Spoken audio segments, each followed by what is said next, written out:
벙커원 라디오. 지난 몇 달 우리 모두는 각자의 공간에서 최선을 다했습니다. 탄핵 다음을 이야기하는 사람들이 많습니다. 궁금해집니다. 무엇이 먼저일까? 남은 여정을 위해서라도 어쩌면 우리 스스로에게 그간 정말 수고 많았다고 응원하고 위로하는 시간이 필요하진 않을까요? 우아한 대한민국이 되기 위한 길고 긴 여정을 함께할 여러분들을 위해 벙커원에서 프로젝트를 시작합니다. 3월 매주 금요일마다 진행되는 우아한 대한민국 리빌딩 프로젝트. 괜찮아요? 많이 놀랐죠? 3월 10일 금요일 저녁 7시 거리의 철학자, 철학박사 강신주. 3월 17일 금요일 저녁 7시 사이다 트위터리언, 역사학자 전우용. 3월 24일 금요일 저녁 7시 안산치유공간 이웃, 정신과 전문의 정혜신. 아직 갈 길이 멉니다. 벙커에서 잠시 쉬어가세요. 정윤수 사부의 스포츠와 예술로 떠나는 유럽 도시 여행. 그 세 번째 도시 우란, 베를린의 경기장. 2017년 1월 24일 강연. 사부. 제가 바이마르에 갔을 때 작은 식당이 있었어요. 이분이 바이마르에 왔으면 요 뒤에 한번 올라가 볼 필요가 있다라고 영어로 굉장히 공들여서 저에게 이분은 지금 바이마르에서 독일하고 어느 나라하고 지금 시합을 하고 있는데 아까 그 괴테가 있는 바이마르에 굉장히 많은 팬들이 서 있었거든요. 제가 그때 찍었던 사진인데 이거 너무 많이 왔네요. 지금 이날이었어요. 이날인데 이분은 경기 구경 안 하고 여기 앉아 있었어요. 이분이 뭐 역사에 뭘 겪었는지 모르겠지만 하여간 피상적으로 제가 대충 들은 걸로는 매니 피플이 모이는 건 너무너무 피어하다라는 거였어요. 너무 많은 사람들이 광장을 가득 메웠다가 가득 지나가면 그때마다 피가 흐르고 그래서 많은 사람들이 모이는 곳에 잘 안 간다. 하여튼 그런 내용이었어요. 제가 이 레스토랑에서 3시간 정도 있으면서 따라오라고 막 지하로 가길래 무슨 영화 같은 데 보면 지하로 갔으나 못 돌아오는 막 갔는데 거기 컴퓨터가 있는 거예요. 샘슨 거나 쓰고 있다. 뭐 이런 분이었는데 하여간 매니 피플이 광장에 막 모였다 막 가면 블러디 되고 막 그런다 그랬어요. 제가 똑바로 이해했는지 몰라도. 그런 역사를 동독 사람들은 많이 겪었던 거죠. 이분은 지금 2006년에 통일 독일 사람이라기보다는 이분 나이를 50살이라고 한다면 35살까지 동독인이었던 거예요. 동독이라는 삶을 전반적으로 살아냈을 때 많은 사람들이 몰려왔다가 많은 사람들이 갈 때마다 길거리가 어수선하고 그랬었죠. 물론 이분도 체험하지 못한 독일의 가장 끔찍한 역사는 바로 이분이 가라고 했던 바이마르 뒤 5km 정도 떨어진 블러드 스트리트, 피도로를 걸어가야 됩니다. 블러드 로드 쭉 올라가는데 지금 차로 올라가는 거지만 보통은 이제 끌려서 올라가는 거죠. 여기가 바이마르에서도 굉장히 유명한, 독일에서도 굉장히 유명한 부켄발트 수용소라는 곳이다. 부켄발트 수용소. 유태인도 많이 수용됐었고요. 또 미군도 많이 수용됐었고 그랬습니다. 여러분들 이런 거를 찾아다니고 보러 다니고 할 때 주의해야 되는 것이 있는데 최근에 이 다크 투어리즘이라는 현상이 있어요. 최근도 아니죠. 10여 년 됐어요. 다크 투어리즘. 어젠가요? 유진용 전 장관이 블랙리스트가 있느냐. 문자 그대로 하면 검은 리스트가 있느냐. 검은 종이에다 써봐야 읽혀지지가 않으니까 그런 물리적인 리스트는 없다. 그렇지만 컴퓨터 파일에 명단은 있느냐 그러면 있다. 그래서 아마 그 얘기를 한 것은 검은 종이에다 쓰는 리스트가 있느냐 할 때 이 법률가들이 그런 건 없다라고 계속 얘기하고 있다라는 거죠. 이해되셨습니까? 예. 그 블랙이 색상을 얘기하는 게 아니다라는 건데, 이 다크 투어리즘도 어두운 밤에 어둠 속을 찾아다닌다 이게 아니라 역사의 상처가 그을려 있는 곳을 찾아다니는, 또는 다른 일로 갔지만 일부러 거기라도 한 번 더 가보는 그런 순례 내지는 여행이 있는데, 그런 다크 투어리즘을 할 땐 반드시 안 갈 수는 없죠. 우리가 제주도에 막 펜션도 가고 게스트하우스도 가지만 온 김에 4.3 유적지도 이렇게 지나가다가 뭐 차마 좀 약간 착잡한 마음으로 들어갔다 나오기도 하죠. 이런 걸 다크 투어리즘이라고 해요. 근데 한간에 다크 투어리즘이 새로운 투어 콘텐츠 트렌드다 해가지고 지자체들이 다크 투어리즘 개발 사업을 해요. 그래서 그 다크한 그 역사가 무엇인지보다는 관광객을 집적시키는 어떤 관광 코스로서 배열하는 겁니다. 이걸 이래도 되나 싶을 정도로 그 역사의 잔은, 그 역사의 상처가 아물지도 않았거니와 보상도 안 됐거니와 기록도 온전치 않은데 이미 투어 코스로 확정한다는 것은 누군가에 의해서 그 장소가 특정하게 이미 관제적으로 호명되고 규정되어 버린 거거든요. 거기를 찾아다닐 때는 항상 주의해야 된다는 거예요. 누가 이렇게 설명하고 있는가? 누가 이 장소를 이런 식으로 해석하고 있는가? 이 장소의 주체는 누구인가? 이것을 헤아리지 않고 막연히 그걸 따라가면서 다크 투어리즘을 보게 되면 그냥 또 하나의 관광 트렌드의 그냥 소일거리로 지나지 않기 때문에 다크 투어리즘 굉장히 중요하죠. 지금 이 유럽에서 다크 투어리즘은 대개 홀로코스트 현장을 가는 곳이 있습니다. 홀로코스트 현장. 대표적인 것이 아우슈비츠, 지비카우 이런 폴란드나 헝가리에 있는 곳.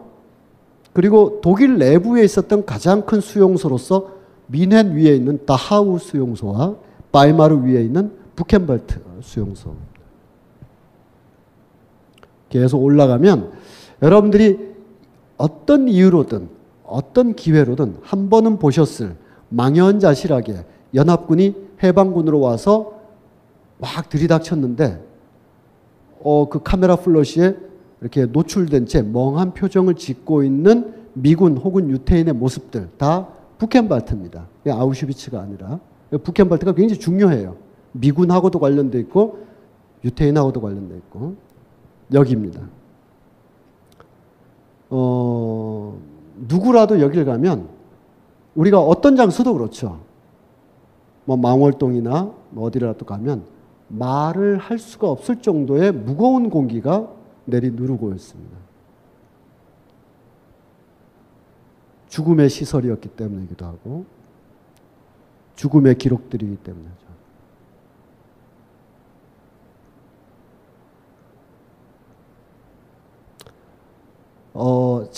우리한테 익숙한 정치 지도자들이 여기에 이렇게 왔습니다.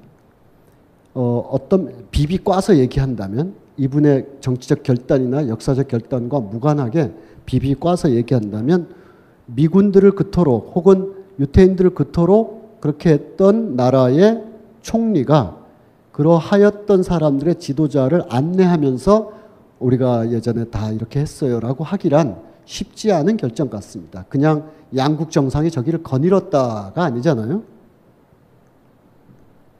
부켄발트의 모습, 폭격 이후의 모습들. 자, 여기서 짧은 영화 한 편을 보면서 드디어 베를린으로 가보도록 하겠습니다. 우리 커리큘럼을 이렇게 읽어보시면 라이프치히와 드레스덴도 다 이제 4회, 5회에 포함되어 있거든요. 근데 계속 그렇게 갔다가는 너무 늘어질 것 같아서 막 비벼서 끝을 내버린 겁니다. 라이프치히, 드레스덴, 바이마르를. 베를린으로 결국 2차 대전 이후의 모습이 보여지는데 이 영화 소개와 설명을 잠깐만 할게요. 로베르토 로셀리니라는 이탈리아의 아방가르드 영화 감독이 있었어요.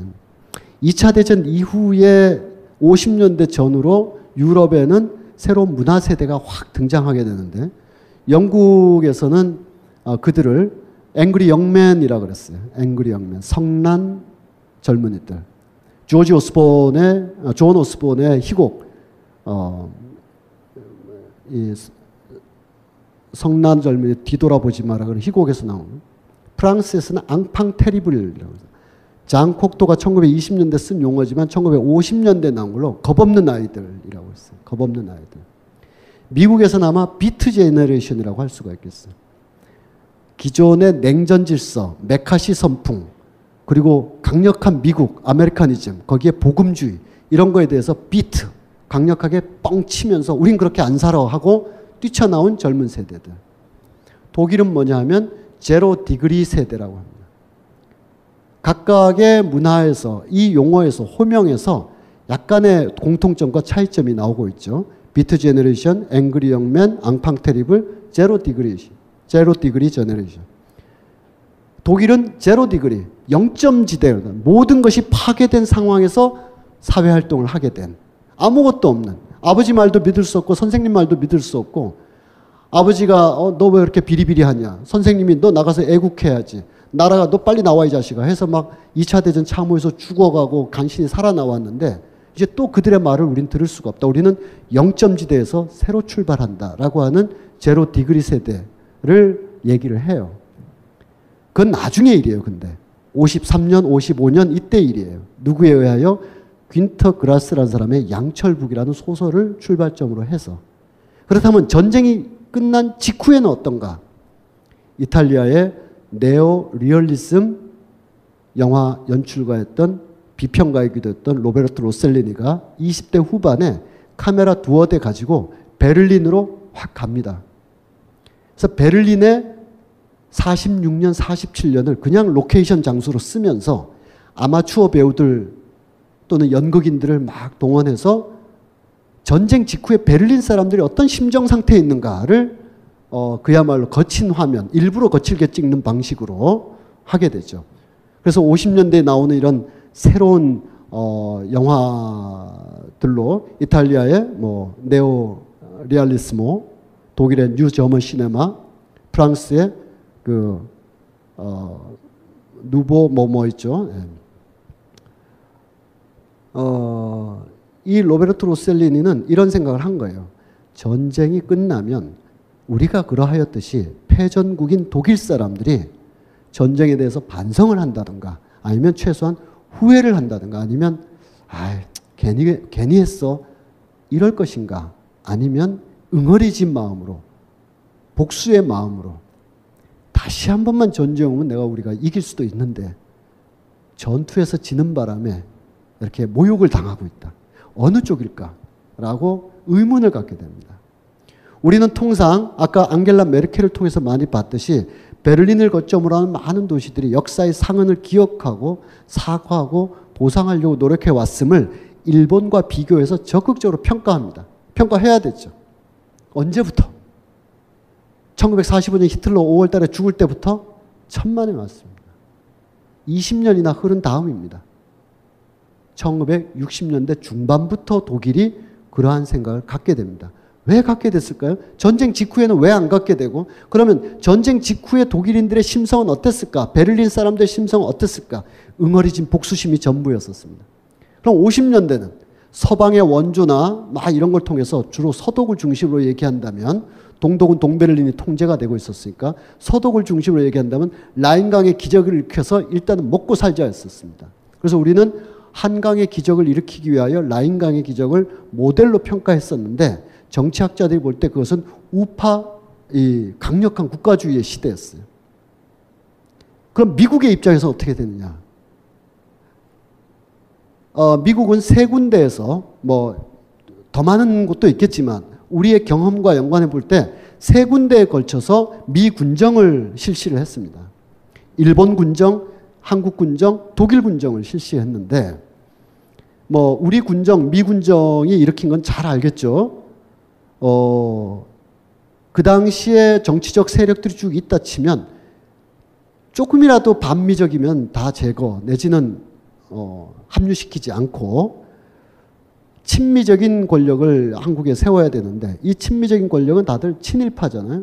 미국은 상관없는 거예요. 다 써, 기용해, 이렇게 되는 거죠. 일본에서도, 특히 독일에서도 그렇게 했습니다. 그래서 서독, 특히 서독에서 경제 부흥이 막 일어날 때 1950년대에 독일의 경제 관료들은 다 히틀러 관료들입니다. 뭐 역사 청산하고 뭐 하던 일 못하게 하고 전혀 안 그렇고요. 대부분 우리 아니면 이거 누가 하랴였고 일단 먹고 살아야 된다. 경제 일으켜야 된다. 이런 붐이 일어났었기 때문에 과거 역사 청산, 인적 청산 하지 않았습니다. 아주 상징적인 인물에 대한 자격정지 또는 최고위급에 대한 사형 이런 건 했지만 그리고 일본보다 더 많이 했지만 요즘 우리가 생각하듯이 독일이 아주 원대하게 미래를 내다보며 역사청산, 인적청산을 했느냐? 그렇지 않습니다. 그렇지 않고 전쟁 직후에는 어수선하고 피폐한 복수에 응어리진 마음 50년대는 국가 재건주의가 지배하는 옛 독일 관료의 부활. 근데 그게 왜 오늘의 독일에 새로운 정점을 가졌느냐? 60년대 68혁명을 거치면서 민주주의라는 새로운 도약 과정을 이뤄냈기 때문입니다. 68혁명에 대해서는 제가 일단 생략하고요. 유럽 서구 전역에 지식인 대학 예술계에 벌어졌던 저항적 문화운동, 사상운동을 거치면서 우리도 68세대다, 68세대다 하는데 그런 68세대들이 거치게 쫙 일어나면서 보니까 얘네들이 한 발 앞으로 가려면 프랑스는 우린 피해자야. 근데 피해자인데 어쨌든 68혁명을 해. 기존 관습을 깨. 그러면서 앞으로 갈 수가 있겠어요. 근데 독일 애들은 우린 가해자인데 68혁명을 해야 돼. 가해자의 아이들들이고 가해자의 자식들인데 68혁명의 세례는 받았어요. 민주주의, 급진적 민주주의가 서구에 특히 독일에 필요하다. 치고 나간단 말이에요. 치고 나가는데 뒷덜미를 잡고 있는 게 있죠. 너네 역사 어떻게 할 건데. 그래서 이들이 돌아보면서 과감한 역사 청산이 이 혁명을 진행시키며 나가서 제도적 민주주의를 완성할 것이다 라고 생각해서 그때부터 역사 청산에 대한 일부의 학자의 주장이 아니라 거센 사회적 운동으로서 전개가 됐었고 그 68세대가 정점에 이르렀던 90년대 그리고 그것의 후광을 입고 있는 앙겔라 메르켈 시대로 이어지면서 아 그래 역사의 과오를 씻고 청산하고 보상하고 사과하고 그러고야 넘어갈 수 있어. 안 그러면 우리 안에서의 민주주의, 우리 안에서의 어떤 복지 이거 다 헛개비 같은 거야 라고 인식하고 있는 하나의 거대한 집합적 세대가 지금 독일을 한 40년 이렇게 유지하고 있는 거죠.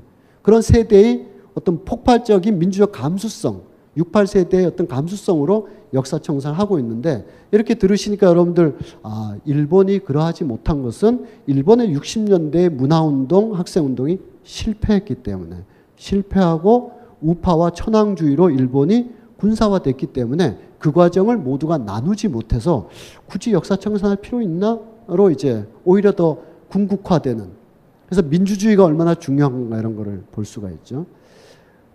그런 맥락 속에서 이 영화 한 9분짜리 영화 전체는 1시간이 넘는 영화지만 핵심적인 9분 정도를 보도록 하겠습니다. 전후에 베를린의 한복판에서 직접 찍었고 한 가족이 있는데 늘 독일이 다시 일어날 수 있다고 막 횡설수설하면서 술 마시고 있는 아버지 전투에서 부상 입고 돌아와서 한 명이라도 더 죽이고 내가 왔었어야 되는데 하면서 응어리진 형 그리고 어느 소년 로베르토 로셀리니는 사람들이 전쟁을 치렀다고 해서 금세 전쟁을 반성하고 우리가 잘못해서 이럴 리가 없다. 그래서 독일 전후 직후에 독일의 피폐한 심성 바로 베를린 사람들인데 너 빨리 떠나라. 여기는 미군 지배 지역이니까 이쪽에 함부로 오면 안 된다. 의 근처에 사는 어느 가족의 모습입니다. 이거를 잠깐 보시면서 뭐 너무 휴식 시간이 늦게 주어졌는데 후반전은 이만큼 길게 하진 않을 건데요. 잠깐 보시면서 휴식을 취하도록 하겠습니다. 영화의 느낌을 보면 뭐 잘 어떤 로베르토 루셀리니가 파시즘 전쟁 이후에 베를린의 심성을 어떻게 이해했는지 잘 알 수가 있을 것 같습니다. 그 베를린으로 이제 가보도록 하죠. 상당히 괴로운 일들이 많았어요. 우리가 문학하는 사람들, 작가를 통해서 감동도 하고 뭐 재미도 읽고 이렇게 하는데 특히 문제적 작가를 통해서 문제적 상황을 이해하는 이유가 있는 거죠. 아까 말씀드린 것처럼 한용운이나 윤동주에 대한 연구, 평가도 훨씬 더 많아야 되고 또 깊어져야 되죠. 단지 민족 시인, 뭐 심성이 고왔던 시인 이렇게 수사적으로 말할 게 아니라 그 작품이 가지고 있는, 동시에 이제 예를 들면 서정주 같은 시인에 대해서도 친일파 뭐 아니면 서정 시인 뭐 이럴 게 아니라 아까 얘기했던 것처럼 고도의 서정시, 몸을 툭 치면 시가 쏟아져 나온다고 하는 시의 정부의 이 상징, 시인공화국의 상징이었던 서정주는, 그 시인은 어찌하여 어떻게 하여 친일 내지는 독재 미화에 이르게 되었는가. 먹고 사는 방편 이렇게 얘기하기보다는 다양한 담론들이 있을 수가 있습니다. 뭐 그 중에는 뭐 아이히만 같은 사례도 많이 나올 수가 있고요. 여기 화면에 있는 화면 맨 왼쪽에 있는 작가도 마찬가지입니다. 퀸터 그라스. 영점지대의 작가들을 대표하죠. 이제까지 독일의 교양소설, 괴테 이후로 쫙 내려와서 토마스 만으로 이어지는 한 명의 불안한 영혼이 위대한 정신적 훈련 과정이나 거친 세상과의 교섭을 통해서 큰 깨달음을 얻거나 큰 몰락을 한다라는 전형적인 독일 교양주의 소설이 있습니다. 젊은 베르텔의 슬픔을 시작으로 해서 헤르만 헤세에 나오는 많은 주인공들, 특히 데미안 싱클레어 이런 지적 혼돈, 그런 후예가 됐고 이제 그런 거 하지 말자라고 쓰는 거죠. 그런 정신적 모색, 방황 이런 것이 히틀러라는 정신의 근원이기도 했다라고 생각하는 겁니다. 그래서 완전히 파괴전 조건들이 이렇게 주어졌는데 이것을 거듭나고 새로 봐야 되는 것이지, 독일 소설을 회복한다, 독일 문학 전통을 회복한다, 이거보다 우리 아예 영점지대에서 새로 출발한다라는 작가들이죠. 이 퀸터 그라스는 작품으로서의 뿐만 아니라 나의 세기 같은 자서전도 뭐 읽어볼 만한데, 특히 이 시 두 편이 읽을 만합니다. 시 두 편이. 왼쪽에 작게 되어 있는 거는 2002 한일 월드컵 때 차기 개최국가인 독일을 대표해서 상암 월드컵 경기장에 와서 읽어서 열광적인 찬사를 받았던 시입니다. 엄청난 시예요. 왜냐하면 행사가 굉장히 늘어지고 있었기 때문에 독일 시인이 축시를 하겠습니다 그럴 때 벌써 사람들이 무슨 시야, 빨리 축구나 하지, 그런 마음인데 어쨌든 정해진 행사니까 퀸터 그라스가 올라와서 시를 읽었는데 너무 짧아서 엄청난 환호와 박수를 받았어요. 이게 그가 읽었던 시 전부입니다. 우리나라 시인들 중에 일부 뭐 행사시, 축시 같은 거 하면 그 경기 시간만큼 긴, 심정적으로는 그렇게 긴 시를 읽잖아요. 이 사람은 딱 5줄. 축구공이 하늘로 떠오르고 고독한 시인은 골대 앞에 미리 가서 서 있었고 그러자 심판이 호각을 불었다. 압사이트. 굉장한 뭐 일본의 하이쿠 같은 그런 시. 자기는 늘 옵사이드를 범하면서 살아왔다 이런 거죠. 그리고 옵사이드를 범하면 옐로우 카드나 퇴장을 당하지는 않습니다. 그냥 공만 넘겨주고 돌아오면 돼요. 그러니까 시인이나 예술가는 골을 넣고자 하는 공격수처럼 옵사이드를 좀 범해야 되는 거죠. 이 정도는 넘어오지 마 그러면 네, 그리고 안 넘어가면 골이 안 나오겠죠. 그러니까 공격수처럼 또 시인처럼 옵사이드를 범하면서 나는 살아왔다. 그게 인생이고 그게 축구다. 뭐 이런 뜻일 것 같습니다. 안 물어봤지만. 4년 후에 독일에 갔더니 독일 주요 공공기관이나 기차역에 독일을 대표하는 12개 도시, 독일은 주로 12개 도시를 항상 해요. 그 12개 도시에 마다 대표 시인들의 시가 막 나붙게 있어요. 역시 퀸터 그라스는 자기의 본령이 시사평론, 아주 묵직한 시사평론과 소설이라서 그런지 시는 짧게 썼습니다. 짧게 썼는데 읽어보면 이렇습니다. 공이 둥글다. 나의 공은 어릴 때부터 찌그러져 있었다. 이 어릴 때부터 찌그러졌던 이 공을 반듯하게 펴려고 이렇게 바람을 불어보고 저렇게 굴러보고 해도 항상 한쪽으로만 둥그레졌다. 달리 말하면 늘 찌그러져 있었다. 이게 독일 월드컵 축시라는 거예요. 좀 이상한 제로 디그리 세대다 이런 건지 국가 시인이 약간은 이렇게 더 깊게 생각하는 바가 있죠. 그러니까 우리 경기가 언제나 3대0 원사이드하게 다 끝나진 않죠. 막 불균형적이고 잘 안 되기도 하고 그처럼 인생도 잘 안 되죠. 특히나 개인의 인생뿐만 아니라 역사적 지평 위에서 살아왔던 사람들의 인생은 처음부터 찌그러져 있었는지도 모릅니다. 그래서 그걸 펴보려고 둥그렇게 만들어 보려고 많이 해도 결국 도달한 지점에서 다시 돌아볼 때 집합적 지평 위에서 살았던 자기의 개인사가 반듯하게 둥그렇게 못 되고 늘 찌그러져 있었다라는 거예요. 이 시는 굉장히 의미가 있습니다. 왜냐하면 이 시를 쓰기 이태 전 3회 전인가에 이 사람이 노벨 문학상을 받았습니다. 노벨 문학상을 받고 나서 그동안 주변 사람들이 너도 그러지 않았냐, 너도 그러지 않았냐 했을 때 이 사람은 아니다, 아니다 부정했던 자기의 유년기에 가장 끔찍했던 기억을 인정하게 됩니다. 나는 SS 대원이었다라는 겁니다. 히틀러 SS 대원이었다. 몇 살 때? 16살 때 오른쪽에 있는 사람이 바로 귄터 그라스입니다. 뭐 이렇게 보나 저렇게 보나 16살처럼 안 보이지만 어쨌든 공식 기록 사진입니다. 이 SS 대원은 오다 가다 야 너 들어와 이게 아니라 스스로 자원한 엘리트에게 기회가 주어지는 과정입니다. 우리 옛날에 학도후단 뭐 반에서 반장 부반장 하는 애들이 하는 거 아니에요? 그것처럼 동네에서 그 반에서 그 학교에서 똑똑해서 선발돼서 가서 시험 보고 시험 보는 과정에서 국가에 대한 충성, 히틀러에 대한 맹세 등등을 반복해서 그 과정을 거쳐야 이 대원이 되는 것이고 이른바 친위대라고 할 때 바로 그 친위대원입니다. 이거는 그냥 전쟁 때 징집돼서 총 들었다. 다 면죄죠. 그것까지 죄를 물을 수는 없죠.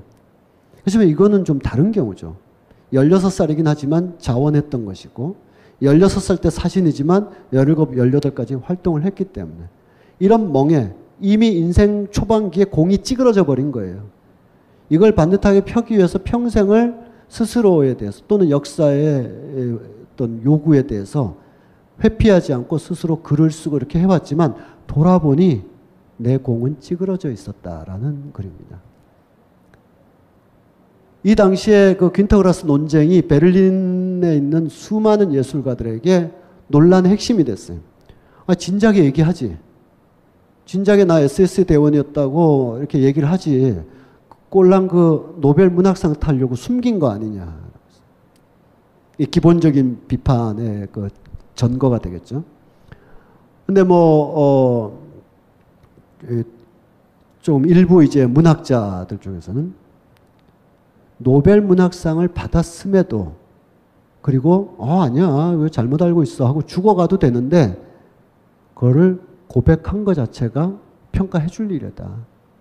그렇게 함으로써 한 개인에게 면죄부를 주냐 안 주냐의 문제가 아니라 이 세대 60대 70대에 이른 통일 독일을 다 지켜본 사람들의 집합적인 열병조차를 처음부터 다시 복귀해 볼 수 있는 계기를 우리에게 던져줬다라고 뭐 하이네 밀러나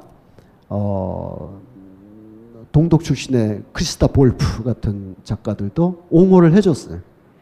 그 얘기는 뭐냐 하면 이 한 사람을 통해서 독일 전체가 이 연령대 즉 2차 대전 때 이런저런 이유로 직접적이든 반강제적이든 의도적이든 히틀러에 가담했다라고 하는 원죄의식을 갖고 있는 사람들이 초기에는 베레른프루트 뱅글러를 통해서 후기에는 귄터 그라스를 통해서 집합적인 면죄부를 받기 위한 한 지적 과정이었다라고 저는 생각이 듭니다.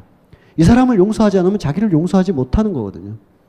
용서까지는 아니더라도 이 사람을 이해하지 못하면 이 찌그러진 공을 평생 펴보려고 노력했던 이 사람을 인정하거나 최소한 이해하지 못하면 내 삶도 계속 부정하고 있어야 되거든요. 나도 20대 때 그랬는데 라는 그런 집합적 세레모니의 과정이 아닌가라는 생각도 해보게 됩니다. 퀸터그라스. 자, 이런 독일을 또는 베를린을 생각할 때 기본적으로 생각되는 역사적 그림자 속에서 도시를 쫙 살펴보고 이제 마무리를 한다면 역시 베를린 장벽 얘기를 안 할 수가 없습니다. 이게 2차 대전 이후에 베를린의 풍경인데 베를린이라는 도시예요. 도시에 섹터들이 막 나뉘어져 있죠. 왼쪽에 지금 베를린은 국제공항 하나가 없습니다. 그래서 베를린을 가려면 비엔나에서 간다든지 이렇게 들어가고 있죠. 바로 베를린으로 못 들어갈 정도로 뭐 여러 나라를 돌아다니는 비행기가 없는 게 아니라 우리가 얘기하는 인천공항이나 샤를르드골 공항 같은 규모가 없죠. 그래서 프랑크푸르트로 들어가고 이렇게 가는데 거기에 테겔 공항이 있죠. 테겔 공항이 있는 곳이 옛날에 프랑스 통치령이었고 서베를린 이쪽에 영국 통치령 있고 남서베를린 쪽에 아메리칸 통치령, 미군 통치령 있고 오른쪽이 소비에트 통치령 이렇게 있어요. 베를린이 4개의 제국에 의해서 분할 통치되죠. 이 상황에서 한 몇 년 가다가 이제 서독과 동독으로 확실하게 분리돼서 완벽하게 통제는 안 하지만 왔다 갔다 할 수 있지만 별일 없으면 오가지 않는 그런 정도로 서서히 분리가 되던 60년대 어느 날 베르나우 스트라세에 살던 주민들이 63년인가 62년인가 그때의 일입니다. 베를린에 장벽을 친다는데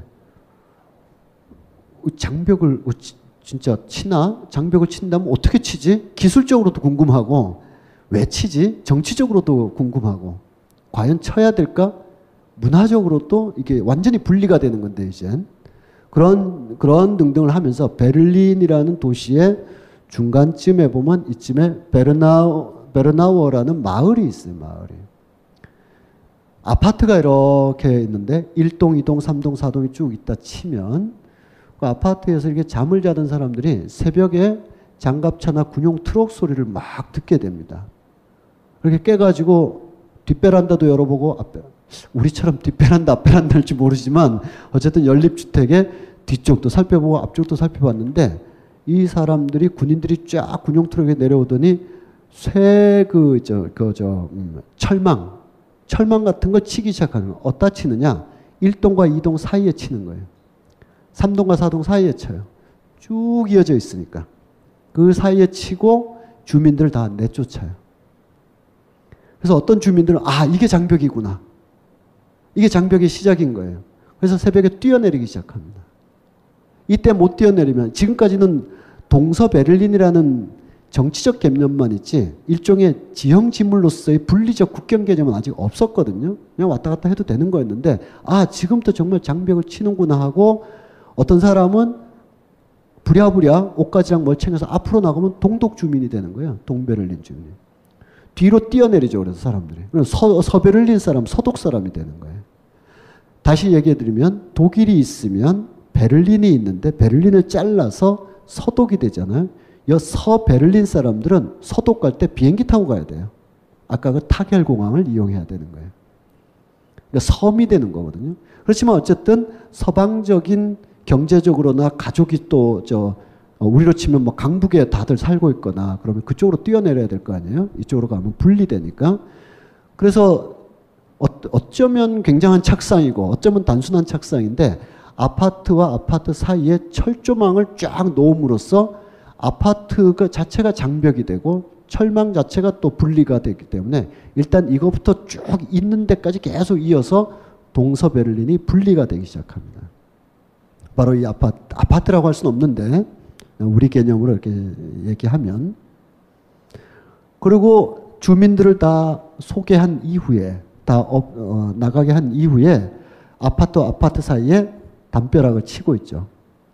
여기 담장을 치고 있잖아요. 여기. 이렇게 되면 뭐 어느 쪽이 동서인지 몰라도 일단 이쪽 사람과 이쪽 사람이 분리가 되는 거죠. 이렇게 해서 일종의 접경지대를 만든 다음에 천천히 이제 진짜 장벽 공사를 1년여 동안에 걸쳐서 하게 됩니다. 거기에 왔던 그리고 넘어오는 그 과정 역사에 많이 남아있죠. 이게 아까 말씀드렸던 라이프치히에서 도발된 촛불의 힘으로 바람이 불면 꺼진다고 누가 그랬는데 안 꺼지고 신기하게도 계속 번져서 베를린의 장벽이 무너지는 데까지 이제 20여 년, 25, 6년 정도가 이렇게 걸리게 됐습니다. 지금 그곳에 건물들은 다 없어졌고 가면 그 흔적들을 이렇게 기억하고 기념하여 남겨놨습니다. 베르나우어 거리의 풍경. 자, 그런 속에서 이제 베를린의 주요 지역을 보면 노이에바헤라는 곳이 있어요. 노이에바헤. 아무래도 전쟁과 연관해서 살펴본다면 19세기 프로이센 시절의 제국 근위병들의 위병소였었습니다. 이렇게 생긴 건물이. 이 안은 지금 2차 대전에 대한 전쟁 기념관이랄까 추모관, 기념관의 기념, 생일을 기념하여 뭐 좋은 의미로 쓰지만 사전적으로는 역사적인 날을 기억하여 추모하거나 회상하거나 하는 모든 것을 다 기념이라고 하기 때문에 사실 전쟁 기념관이라고 해도 되느냐라는 말은 있을 수 있습니다. 그렇지만 기념의 원래 뜻은 기억하여 그걸 되새긴다 이기 때문에 쓸 수도 있어요. 뭐 좋은 의미로만 우리가 써왔기 때문에 좀 그렇긴 한데 여기 들어가면 노이에바헤에 들어가면 잘 아시는 캐테콜비스의 반전 조각이 하나 이것만 있는 게 아니라 전쟁 참화에 대한 많은 자료와 기록들이 있습니다만 그 공간 하나를 텅 비워서 전사한 아들을 안고 있는 어머니의 모습을 원래 캐테콜비치가 1910년대에 목파나 운동과 반전 운동, 미술 운동을 많이 했는데 1차 대전을 겪으면서 막연히 전쟁 없는 세상 이런 것도 좋지만 그건 너무나 막연한 것이고 급진주의자로서의 캐테콜비치는 어떻게 생각했냐면 노동자의 자식들, 가난한 집의 자식들이 죽어가는 게 전쟁이다. 모두가 죽는다라고 하기보다는 그래서 헐벗고 가난한 사람들 삶 자체가 전쟁인 사람들이 실제 전쟁에 가서도 죽고 돌아오는 것에 대한 참담함을 묘사를 했죠. 이 목판화를 이제 조각으로 한 것이죠. 여기는 이것 외에는 아무것도 놓여있지 않는 텅 빈 공간에 다를 바 없습니다. 그 공간에 이렇게 들어서면 전사한 죽어간 아이를 안고 있는 가난한 어머니의 모습을 볼 수가 있습니다. 그 외에 뭐 이제 첨단의 건물들도 많이 들어섰고 베를린필 최근에 그 롯데 아트홀, 롯데 제1롯데 6, 7, 8층에 그 콘서트홀이었는데 빈야드라서 객석과 무대를 포도송이가 이렇게 얽혀 있듯이 하면 음향적으로도 시각적으로도 충분하다. 새로운 개념이다. 옛날에는 구두 모양 또는 말발굽 모양으로 길쭉하게 해서 무대를 쭉 바라보게 했는데 지금은 관객들이 무대를 이렇게 포도송이처럼 둘러싸게끔 하죠. 베를린필이 옛날에 베를린필을 리뉴얼하면서 거의 최초로 다른 지역도 했습니다만 거의 최초로 빈야드 공법이라고 그럴까요? 형식이라고 그럴까요? 그런 걸 시도해서 음향 조건이 훨씬 더 나아졌다. 뭐 이런 평가를 받는 곳입니다. 이렇게 쫙 둘러싸는 방식으로 연주자들을 감싸면서 음향적으로나 시각적으로 그야 뭐 주요 건물 다니는데 다 생략하고요. 몇 개 생략할 수 없는 건물을 보면 베를린 유태인 박물관 레베스킨트라는 사람인데 일종의 그 해체주의랄까 이 사람의 건물은 우리나라에도 이렇게 있어요. 이건 바깥에서 보는 모습이고 우리나라의 그 삼성동에 가면 아이파크 타워라고요. 이게 뭐냐라고 했으니까 사인, 코사인, 탄젠트다 뭐 이런 얘기도 했는데 그런 개념 다 잊으셨죠? 저도 사인, 코사인 뭐 무슨 약물 이름 같고 그거 하면 뭐 잠이 잘 오고 이럴 것 같은 기호가 돼버려 가지고 잘 모르겠는데 어쨌든 곳곳에 이 잘라내버린 해체해버린 일종의 어떤 그 직방체가 분해된 듯한 그런 스타일을 많이 하고 있습니다. 외부에서 들어오는 빛을 응용하는 연출력도 그러나 그 공간이 무엇이냐에 따라서 건축가들은 당연히 그렇겠죠. 제가 모르는 영역이라 더 깊게는 절대 말할 수 없고 그냥 작가가 그렇듯이 또는 우리 벙커원이 그렇듯이 이 장소 또는 소비자 또는 이 클라이언트가 뭘 원하고 누구냐에 따라서 이렇게 할 수도 있고 또 이렇게 할 수도 있고 그리고 추모박물관이 가진 곳이라서 이렇게 할 수도 있는 거죠. 오가면서도 이렇게 볼 수 있게 해놨다거나 바깥에서 보기에 채찍으로 신체가 막 얻어맞고 갈갈이 찢어지고 한 듯한 리베스킨트가 원래 그러한 건축 언어를 자주 쓰기도 하지만 특히 이 건축에서는 이 건물 자체가 어떤 역사의 채찍을 막 휘둘러 맞아가지고 상처난 듯한 칼질을 막 이렇게 해낸 듯한 물론 정교하게 했겠지만 보기에는 마구 해낸 듯한 이런 것이 안에서 빛으로 투과되어 들어오겠죠. 그래서 안에서 바라보면 내가 갇혀있는 듯한 빛은 희미하게 혹은 저 멀리서 십자의 형태로 간절하게 내게 떨어지고 그 빛이 유도하는 바에 따라서 어두컴컴한 지하로 계속 내려가는 방식으로 되어 있습니다. 내려가면 이스라엘 유태인이라고 하겠죠. 카드시만이라는 사람이 만든 조형물이 있습니다. 이 조형물은 인간의 형상을 한 강철 조각들인데 이것들이 막 바닥에 막 쫙 깔려 있어요. 이걸 밟으면 아주 신경질적이고 이렇게 마찰음들, 잘그럭거리는 소리들, 내가 마치 쇠스랑이나 이렇게 발목에 그런 걸 차고 수형을 하고 있는 듯한, 수형 생활을 하고 있는 듯한 그런 느낌을 줄 정도였던 일종의 그 공포스러움, 불쾌감을 넘어서는 정서적 공포, 기분이 안 좋다가 아니라 정서적으로 위축된다는 그런 느낌을 이렇게 가질 정도로 밟아가면서 저 끝에 있는 가느다란 빛으로 걸어가도록 동선이 유도되어 있습니다. 그리고 이제 빠져나오게 되는 일종의 그 방탈출 게임 같은 그런 느낌도 있는데 아직 안 웃으시는 분은 방탈출 게임을 안 해보신 분들로 또 하나의 공간은 그곳에 그리 멀지 않은 곳에 있는 피터 아이젠만의 작품 홀로코스트 추모광장입니다. 이 홀로코스트는 요즘 일종의 누구나 해보는 듯한 세레모니 혹은 나가서 산업으로까지 가고 있어요. 어떤 유태인분들은 모든 유태인이 아니라 어떤 유태인분들은 희생이 상품이 되는 경우도 더러 볼 수가 있어서 홀로코스트 또 이스라엘이 팔레스타인이나 중동에서 하고 있는 일들을 볼 때 그것 때문에 이거를 다 재해석할 필요는 없지만 과거와 같은 감정은 좀 많이 좀 달라지거나 희석되고 있는 것 같습니다. 이게 잘 됐다. 유태인이 저렇게 죽었어야 돼. 이런 뜻이 전혀 아니라 이게 일종의 산업화가 되고 일종의 무기가 되고 있는 게 아닌가 이런 생각이 드는데 어쨌든 이 공간은 그러한 공간은 아니고 홀로코스트 추모를 위한 야외 광장이에요.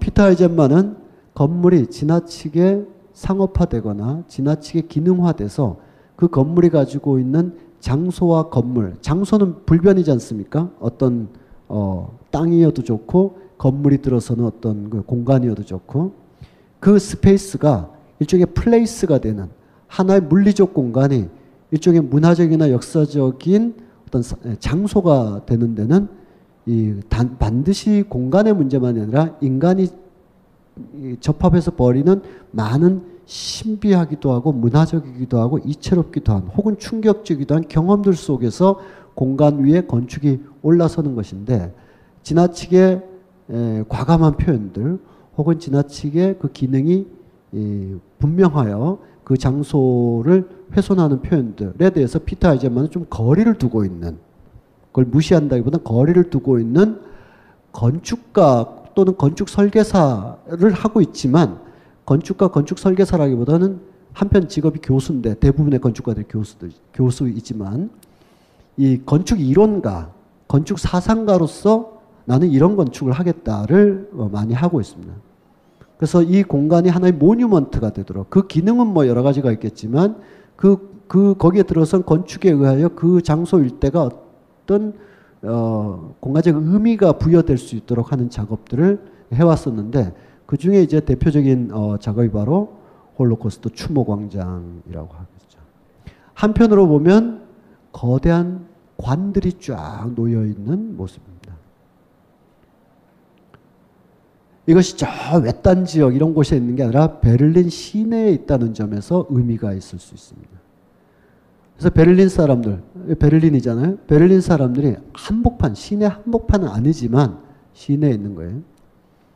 오가면서 다 보는 거죠. 이 사이로 걷기도 하고 놀기도 하고 책도 읽고 산책도 하고 이러면서 추모하러 일부러 어디에 가는 추모 자체가 하나의 과업이 돼야 되는 그런 게 아니라 일상 속에서 그것이 좋았던 아니면 쓰라렸던 간에 우리가 피해를 입었던 가해를 했던 간에 그 역사의 공기 속에서 어쨌든 살아가고 있다라는 것을 피터 아이젠만은 이런 모뉴먼트를 통해서 보여주고 있습니다. 이런 모뉴먼트는 우리의 경우와는 좀 다른 것 같아요. 똑같은 전쟁 기념관이라 해도 아까 그 캐트 콜비스의 작품이 있었던 노이에 바헤의 안에 있었던 전쟁 추모, 전쟁 기념은 이렇게 보기만 해도 이런 전쟁을 해서는 안 되겠다. 어떤 유행의 전쟁이라도 어떤 명분의 전쟁이라도 이유 없는 것이다. 라는 정서적인 환기를 주는 거에 비하여 우리의 전쟁 기념은 한 번 더 하면 우리 이긴다. 이런 느낌을 주고 있습니다. 한 번만 더 하면 우리 이긴다. 작살 내일 모레 평양까지 들어간다. 이런 느낌을 주고 있죠. 어떤 의미로 보든 간에 어쨌든 한국 전쟁은 복합적인 것이긴 하지만 그래도 수도 서울 한복판에 있는 전쟁 기념관이 총알을 숭상하고 총알을 남근주의로 표현하고 총알을 중심으로 해서 군사 무기부터 마당에 쫙 깔아놓는 전쟁 기념관은 이것을 건축적으로 누가 어떻게 했느냐를 떠나서 한 명의 어떤 건축가 혹은 건축 컨소시엄에다가 책임을 묻기 이전에 여전히 우리가 6.25로부터 완벽하게 자유롭거나 한국 전쟁이 남긴 여러 후유증들을 이렇게 멀찌감치해서 검토할 만한 계기를 우리가 못 가졌다. 이를테면 독일이 민주주의 혁명 과정, 68혁명 과정을 거치면서 자기 역사를 돌아보는 과정도 있었고 통일 독일 이후에 동독과 서독의 문화적 스와핑을 위해서 그토록 노력한 것에 비하면 우리는 민주주의의 미완이라든지 또 남북 분단으로 인해서 전쟁의 기나긴 후유증이 여전히 지속되고 있다든지 등등을 고려한다면 어쩌면 우리 현실에 부합되는 전쟁 추모의 상징일 수도 있겠다. 좋은 모습은 아니지만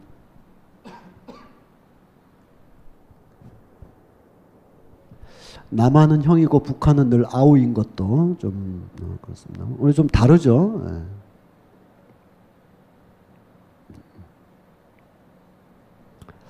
자, 여기까지 가면 좀 그렇고 이제 마지막 이야기로 가면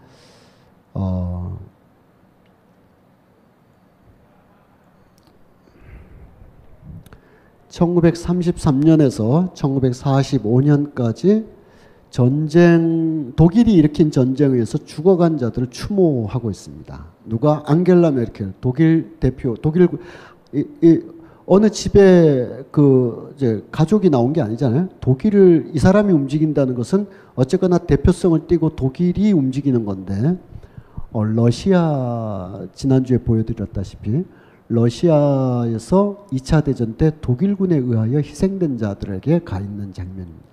그렇게 하기가 쉽지 않을 텐데, 러시아 군인들이죠. 한눈에 봐도 시바쉐키, 이렇게 생겼잖아요. 그래도, 그러니까 이게 누가 잘했다 잘못했다는 걸 떠나서 굉장히 이런 결행을 하기가 쉽지 않았을 것이다. 2차 대전 독일의 현재 최고 수장이 자신들과 맞싸워서 자신들을 패전국으로 몰아갔던 바로 그 러시아에 가서 자기네들이 졌음에도 불구하고 전쟁 때는 초기에 밀고 들어갔으니까 밀고 들어갈 때 죽어갔던 러시아 병사들을 위해서 독일의 현 총리가 추모한다. 역사적으로 처음 있는 일입니다. 다른 그 아래 단계에서의 사과나 행동들은 있었지만 최고 수반이 가가지고 하는 것은 처음 있었는데 많이 이제 다르죠. 이렇게 옷도 뭐 대여섯 벌 정도 더 있겠는데 어쨌든 직접 슈퍼마켓에서 장도 보고 한다니까 꼭 뭐 대통령이나 총리가 장을 봐야 되느냐 그렇지는 않다고 봐요. 이 사람은 맨날 장을 보니까 상관없는데 메르켈이 장 봐? 나도 장 봐. 이러면 그 10,000원짜리 그 2개 넣는 거랑 똑같은 일만 나올 거니까 이런 거 안 해본 사람은 안 해도 될 것 같아요. 선거 때 중앙시장에 와서 순댓국 먹고 이런 거 안 해도 우리가 다 이해하죠. 안 먹어본 사람이 얼마나 고역이겠어요. 이 사람은 이렇게 살아왔으니까 그냥 이렇게 모아보는 것이죠. 독특한 메르켈의 그 손인사라고 유명한 항상 이러고 있어서 이게 어떤 면에서는 하트라고도 한 사람도 있고 어떤 면에서는 독일의 어떤 손 언어에서 웃기고 자빠졌네 이런 의미도 있대요. 그래서 이게 이제 상대방의 외교는 하트, 감사, 정중한 환대 이런 뜻도 있지만 웃기고 자빠졌네 이런 뜻도 있지 않느냐라고 일종의 만화 촌평 같은 의미로서 이렇게 하는 거지 진짜 웃기고 자빠졌네라고 하는 건 아니겠죠. 옷차림의 비교는 됐고요.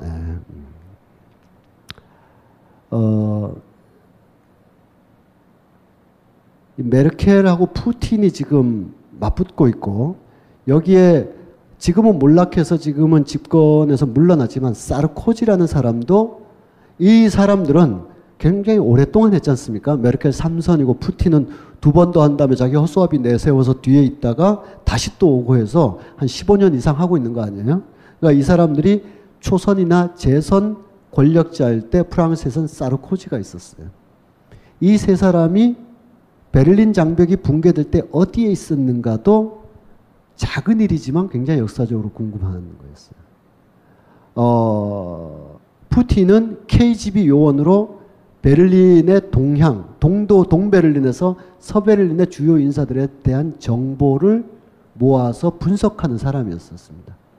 근데 나중에 그 독일을 방문했을 때 당신 1989년 그 언저리에서 KGB 요원이었는데 그 당시 동독에서 뭘 했느냐 그러니까 통상적인 외교 업무를 봤다 이렇게 얘기를 하지만 정보 분석, 정보 첩보 수집과 분석이 이 사람의 업무였었습니다. 그리고 거의 최초의 발신 내지는 책임 있는 발신으로서 베를린 장벽 무너진다라고 본국에 보고한 책임지고 보고한 무너질 것이다 이거 대비해야 된다라고 말했던 정보 분석관 행동 액션 그룹의 리더로 지금 보고 있습니다. 메르켈은 그때 어디 있었냐면 라이프치히에 있었습니다. 라이프치히 대학원의 박사를 받은 사람인데 그래서 우리나라 언론에서는 박근혜 대통령하고 메르켈을 비교하면서 이공계 출신이다 공통점이 서강대 전자공학, 라이프치히대 물리학 이렇게 얘기하는데 두 학교 또 제대로 공부했다면 두 학교의 박사들이 다 뛰어나지만 이 개인의 차이가 너무 현격해서 메르켈은 라이프치히 대학교 물리학 연구원의 박사 연구원이었는데 꼭 그것만 한 게 아니라 라이프치히 시민운동에 보이지 않는 그룹이었어요. 그 그룹의 리더였었어요. 말하자면 보이지 않는다는 것은 오늘날에 우리가 촛불을 경험하는 이를테면 촛불 시민행동이나 또는 참여연대나 뭐 이런 민주노총이나 이런 다 보이죠. 누가 하고 있는지도 다 알고 요즘이니까. 그렇지만 전두환 시대라면 다 이른바 그 당시 용어로 언더에 있어야 될 거 아니에요. 다 잡혀가니까. 그것처럼 라이프치히에서 독일 통일을 위한 동독의 일종의 역사적 평가는 다를 수 있겠지만 민주화 운동을 주도적으로 한다는 사람들은 다 섀도우 네이밍이나 일종의 그 밤에 암약하는 일을 많이 하는 거죠. 겉으로는 공식적으로 교수이거나 물리학 연구자이고 연구원이지만 밤에 몰래 만나서 어느 거리에 언제 피세일을 한다. 어디서 모였다 흩어진다. 이런 걸 하는 거죠. 그걸 메르켈은 그때. 사르코지는 어떠냐. 뭐 프랑스의 68세대 이후의 사람으로서 베를린 장벽이 무너졌을 때 가장 먼저 프랑스에서 야, 이거 역사가 바뀐다. 왜냐하면 유럽의 역사를 잘 살펴보시면 이게 독일 역사가 지들의 역사이기도 하거든요. 막 뒤엉키면서 살아온 역사이기 때문에 우리만 파리 간다, 프랑스 간다, 독일 간다, 베를린 간다 그러지 이 사람들은 그런 어떤 그 국경을 넘나든다는 구분 생각 이런 개념 자체가 괴테 이후로 안 갖기로 하는 오랜 역사를 가지고 있어서 자기들의 역사이기도 한 거예요. 그래서 남의 나라에 가서 간섭하려는 게 아니라 이 68을 동시에 이끌어낸 사람으로서 68세대에 학생운동을 했던 경험자들로서 우리 베를린 장벽 가서 깨 부수자 해가지고 장벽 위에 올라가서 이렇게 망치질을 하던 애가 사르코지였었어요. 그들이 20여 년 후에 유럽의 러시아, 독일, 프랑스의 리더가 돼서 이런 정상회담을 막 하고 그랬죠. 지금 사진은 뭐 시진핑이랑 이렇게 있어서 연차가 있지만 그 당시 신문 기사들입니다. 사르코지는 장벽 붕괴, 푸틴은 동독 베를린에서 비밀 경찰로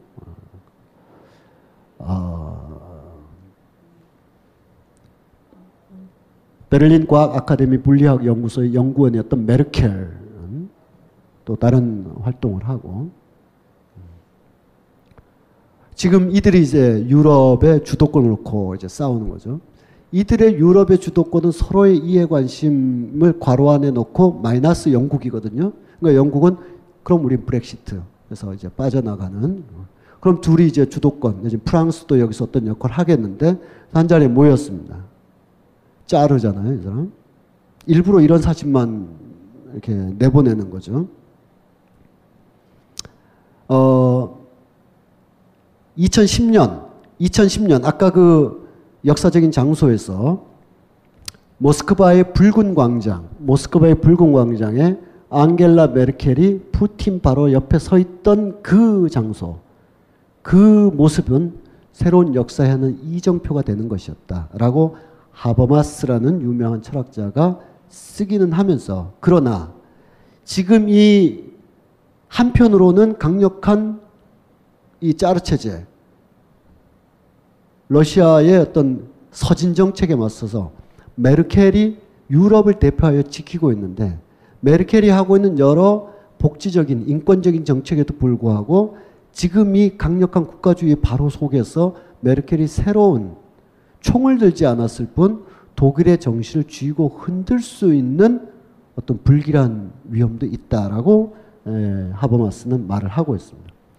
독일이 유럽의 주도권을 갖겠다. 맨 아래쪽엔 그리스 사태, 스페인 사태, 그리스 사태 개입해서 그리스의 통화 정책이나 환율을 정리하고 스페인에 개입해서 막 이렇게 할 때 다 유럽 EU에 가입된 15개인가요? 16개 나라에 서로가 원해서 하는 일이지만 그것을 메르켈이 주도한다는 점에서 사람들은 과거의 프리드리 대왕처럼 비스마르크처럼 히틀러처럼 이런 군사주의자는 아니지만 우리가 드디어 유럽을 세계를 쥐고 흔드는구나라는 착각과 맹신에 빠지게 한다. 그래서 메르켈의 이 과도한 패권 혹은 과도한 인기도 주의해야 된다. 조심해야 된다. 이런 것이 우리가 8,500km 떨어져 있는 메르켈을 바라보는 인상기와 독일 내부의 치열한 논쟁은 좀 결이 다른 것 같습니다. 바로 이 장면이었죠. 이때 푸틴은 이 사람은 일부러는 아니지만 때로 만찬이 8시면 8시 10분쯤에 온다든지 술 한 잔씩 합시다 그러고 막 마셔가지고 중간에 존다든지 좀 이상한 친구인데 둘이 이제 크렘린 궁전에서 이렇게 마주 앉아 있는데 개가 들어왔어요. 개가 엄청난 개가 일부러 그랬다는 이유가 있습니다. 이것까지 뭐 정교한 외교적인 어떤 압력 액션은 아니겠지만 앙겔라 메르켈이 개를 싫어합니다. 굉장히 싫어요. 그 아마 뭐 잘은 모르겠지만 어려서 물려봤다든지 아니면 개에 대해서 모든 사람이 개를 사랑하진 않잖아요. 개 무서운 사람이 있거든요.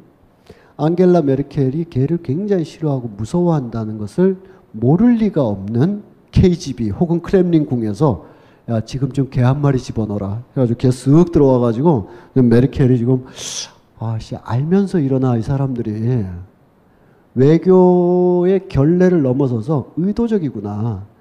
러시아한테 함부로 이렇게 대드는 거 아니야. 러시아 막으면 안 돼. 이런 것을 상징적으로 개 한 마리를 통해서 보여주는 건가로 해석이 되는 그런 신문 기사들이 많았었습니다. 상당히 두려워하고 있죠. 예. 뭐 그런 이야기들을 제가 쭉 이렇게 디차이트지나 이런 데서 좀 인용해서 봤습니다. 마지막 이야기는 우리 다음 시간에 다음 주는 우리가 안 하죠. 네. 저는 다음 주도 했으면 좋겠다. 화요일 저녁이잖아요. 그리고 왜냐하면 가족들과 너무 오래 있었잖아요. 어떤 사람들은 내일부터 있게 되고 최소한 목요일부터 가족들하고 있어야 되는데 화요일쯤 강의 들으러 갈래 그러고 가족들로부터 빨리 탈출할 수 있는 건데 이미 공지가 그렇게 안 나 있어서 계속 가족 감옥에 있기로 하고 2주 후에 뵙게 되는데 민헨이라는 도시를 다루게 될 겁니다. 민헨은 또 토마스만이나 굉장히 중요한 예술가 브레이트 그리고 뒤에 이 사람은 이 사람들 다 베를린을 지향하거든요. 어쩌나 거점은 민헨이나 프랑크푸르트 약간 서독의 문화적 도시 옛날로 치면 이 예술가들 자아들 보세요. 대단하잖아요. 나는 하수구에서 기어 나오는 인간이다. 하이네 밀러라는 사람입니다.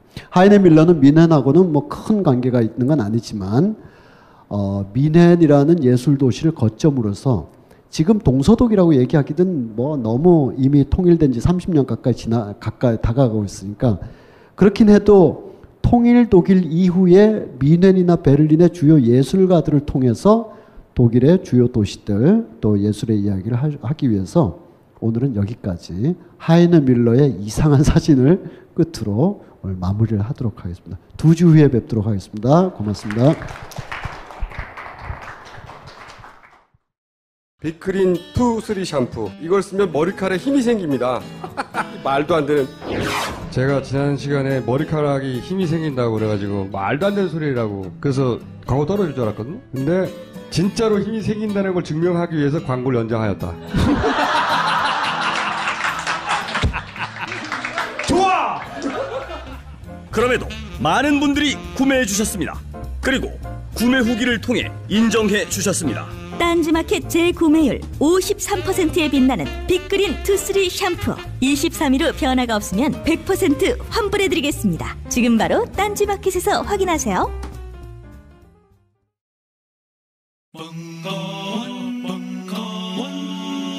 벙커원 라디오